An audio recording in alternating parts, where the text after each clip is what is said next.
বন্ধুরা, আজকে আমার পাম বাগানে কাজ নাই। তো প্রতি বছর চীনাহারি ছুটি হয়, চীনেদের একটা উৎসব হয়, এই কারণে ৬-৭ দিন ছুটি। তো কী করাবে বস, আজকে আমাদের সবাইকে এই জঙ্গল কাটা কাজে লাগিয়ে দিয়েছে। আর আমি কাজ করছি এই জায়গায়, এই যে দেখেন এসব সব গাছ পরিষ্কার করছি। পরিষ্কার করে এই আমার পিছনে আছে ডোরিয়ান বাগান। এই ডোরিয়ান বাগানটা মানে রোদ পড়ে না, এই কারণে এই গাছগুলা কেটে দিচ্ছি। তো এই গাছ কাটার অনেক সিস্টেম দেখেছি বাংলাদেশে, আর এখানে দেখেন মালয়েশিয়ার কী সিস্টেম, মানে নিচে থেকে একা একাই গাছ কাটা যায় এইরকম করে।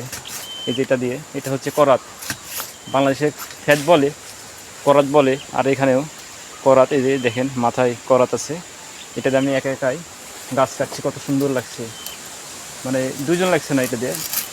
এটা প্রচুর ধার, যতই মোটা গাছ হোক এটাতে কাটা যায়, এটাতে প্রচুর ধার। একা একা আমি বহুত গাছ কেটেছি সকাল থেকে। এইরকম করে টেনে টেনে কাটতে হয়। তো গাছগুলো অনেক মানে শক্তিশালী মজবুত কাঠের গাছ। এখানে যতই কাঠের গাছ হোক সব কেটে ফেলতে হয়, এর কোনো মূল্য নাই এইসব গাছের। তো অনেক গাছ গাছ আর গাছ। আর এই পাশে আছে আমার বসের পাম বাগান, এই পাম বাগানে তো কাজ করি, বিশাল পাম বাগান। তো সবাই ভালো থাকবেন, আসসালামু আলাইকুম।